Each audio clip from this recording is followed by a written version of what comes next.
और इस बीच अब सीधे रुक कर लेते हैं हाथरस का। पीएन शर्मा हमारे सहयोगी वहां से जुड़ रहे हैं। पीएन, क्या अपडेट है? सबसे पहले तो हाथरस का इस समय का अपडेट ये बताएं कि कितने परसेंटेज वहां पर पोलिंग हुई है, और दूसरा अब तक वहां पर क्या जानकारी आपके पास में, इसको भी साथ में अपडेट करें। 11 बजे तक की अपडेटिंग जो रही है वो 22.98 यानी कह सकते हैं कि 23% वोट पड़ चुका है। 22.98 यानी कह सकते हैं कि 23% वोट पड़ चुका है 11 बजे तक तीनों विधानसभा सीटों में। और उसके साथ ही कहूं कि बहुत सारे गांव ऐसे हैं जिसमें लोगों ने वोट का बहिष्कार किया। जैसे मैं इस बूथ पे खड़ा हुआ हूं, आप देख सकते हैं मेरे पीछे बहुत सारी भीड़ खड़ी हुई है। वो जो पुलिस के द्वारा सुरक्षा के दायरे में बहुत दूर की गई है। और वहीं लोगों का कहना सीधा सा है कि जब तक सड़क नहीं तो वोट नहीं करके इन्होंने आरोप लगाया हुआ है। वहीं वोट हमारे जागरूक करने के बाद में उनका मानना भी है कि वोट डाले जाएंगे, लेकिन किसी के आश्वासन के बाद में। मैं दूसरा आपको पोलिंग बूथ भी दिखा सकता हूं जो एकदम ब्लैंक पड़ा हुआ है, यानी कि सुरक्षाकर्मी और पोलिंग बूथ पार्टियों के अलावा वहां कोई दिखाई आपको नहीं पड़ेगा। तो यह स्थिति है। इसके बाद भी अब तक कह सकते हैं कि जागरूकता बहुत है, और जागरूकता के चलते लगभग 23% वोटिंग 11 बजे तक हो चुकी है।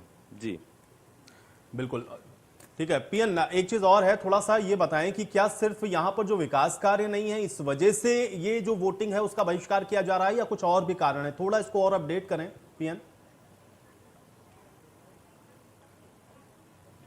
जी बिल्कुल।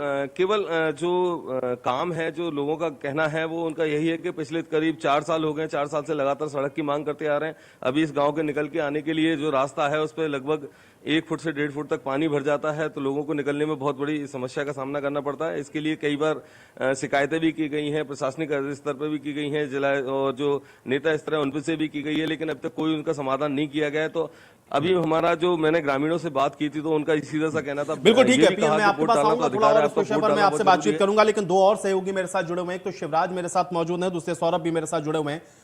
शिवराज, आपके पास मैं आता हूं, अगर आपको मेरी आवाज मिल रही हो। नहीं पहुंच रहे, हम दोबारा से उनके साथ कनेक्ट होने की कोशिश करेंगे, ये जानकारी हम आप तक पहुंचाएंगे। लेकिन पीएन शर्मा हमारे साथ लगातार मौजूद हैं। पीएन, ये बताएं, चूंकि जब ग्रामीणों से आपने बातचीत की और खासतौर से चूंकि मतदान को लेकर के बार बार प्रोत्साहित किया जा रहा है कि आप जाएं, कम से कम वोट करें, क्या इस अपील का कोई असर वहां पर हो रहा है? आपने जो बातचीत लोगों के साथ की या वहां वोटर्स के साथ की, उनका रुख क्या नजर आया, या पूरी तरह से बाइकआउट है, अभी भी कोई वोट डालने के लिए पोलिंग स्टेशन का रुख नहीं कर रहा है? पीएन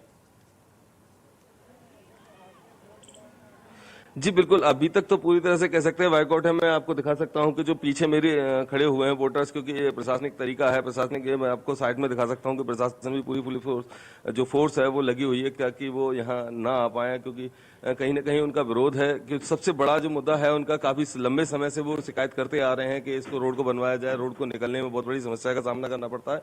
तो इसके चलते ही वो, जब तक उन्हें आश्वासन नहीं मिलता है, क्योंकि हमने भी यही कहा था कि वोट क्यों नहीं डालना है आप, वोट डालना आपका अधिकार है, वोट डालना बहुत जरूरी है। वोट डालेंगे चाहे आप प्रत्याशी बदल दीजिए, लेकिन वोट तो डालिए, चाहे बेशक नोटा पे डालिए। तो उनका कहना है कि कोई आश्वासन देने के लिए जब आएगा तब हम इसको जरूर वोट डालेंगे, लेकिन जब तक कोई हमें आश्वासन नहीं देता है तब तक हम वोट बिल्कुल नहीं डालेंगे। पीएन, कोशिश करिए अगर संभव हो कुछ लोगों से बातचीत आप कर सके तो थोड़ा उन लोगों को एकत्रित कर लें पीएन, और उनके साथ बातचीत करने की कोशिश करें, अगर कोई समस्या ना हो। बिल्कुल मेरे पास है जी, बातचीत करें। जी बिल्कुल बिल्कुल बिल्कुल बिल्कुल।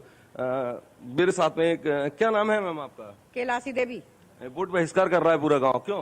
क्यों का जी परेशानी है आने जाने की, निकला नहीं जाता है, पानी भरा हुआ पड़ा है, कई साल हो गई, बच्चे ट्यूशन से बैठ गए, पढ़ने नहीं जाते हैं बच्चे, और गिरते हैं, हाथ पैर भी टूट गए हैं किस निरन के। तो शिकायत किए हैं कभी? शिकायत कर रहे हैं ना, जो वोट मांगने आते हैं उन्हीं से ही शिकायत करते हैं, सबसे बोलते हैं क्या सड़क को सही करवाओ नहीं करते हैं। जो हमारे साथ युवा भी हैं, वोट नहीं डाले हैं लोग, क्या कहेंगे आप? सर स्कूल जाते हैं सर, सारी ड्रेस गंदी हो जाती है, वाइट ड्रेस वैसे भी, और सारी ड्रेस गंदी हो जाती है हमारी। अब कहाँ से जाए, कौन वोट डालेगा ऐसे? कभी कोई आया नेता, कोई किसी को अधिकारी आया, कभी किसी से कहा? सर जिससे कहा है सर कोई कुछ करता ही नहीं है, कितना भी कह लो किसी से। बिल्कुल पीएन, जाहिर बात है जब इतनी बड़ी समस्या है तो जो लोग हैं उनकी भी नाराजगी है, लेकिन अब देखते ही हैं क्योंकि लगातार इन सभी को जागरूक किया जा रहा है तो असर इसका क्या होता है। बहुत जरूरी है कि लोग निकलें और मतदान जरूर करें। पीएन, आपके पीछे मैं देख पा रहा हूं काफी संख्या में लोग मौजूद हैं, जरा संभव है तो बातचीत करें, और क्या मतदान का बहिष्कार रहेगा या फिर अगर कोई आता है तो मतदान करने के लिए जाएंगे? थोड़ा इस विषय में भी बातचीत करते चलें पीएन। जी बिल्कुल, मैं अभी जो मैंने पहले भी बात किया था तो इनका कहना है कि कोई आश्वासन मिलेगा तो ये वोट जरूर देंगे, वोट के लिए करेंगे। और जो वोट की बात है तो मैं कई युवा हैं बहुत सारे, इनसे बात कर सकता हूँ। सीधा सा वोट का बहिष्कार कब तक? मैडम, जब तक हमारी समस्या का समाधान नहीं हो जब तक हम बहिष्कार करेंगे। तो वोट तो आपको देना चाहिए, वोट तो अधिकार है आपका। वोट का अधिकार है, हम मानते हैं ये इस चीज को, मगर हमारी समस्या का समाधान तो होना चाहिए। क्या समस्या है? प्रमुख समस्या पानी का ही समस्या, मेन चीज कीचड़ है। दूसरे गांव का पानी हमारे गांव में आ रहा है, ये समस्या है। हमारे गांव का भी नहीं है, दूसरे गांव का पानी है ये, हमारे गांव का भी नहीं है। तो शिकायतें तो किए होंगे ना? शिकायतें की हैं लेकिन किसी ने कोई सुनवाई नहीं की, किसी ने कोई सुनवाई नहीं की। शिकायतें तो की हैं। तो ये बहिष्कार कब तक?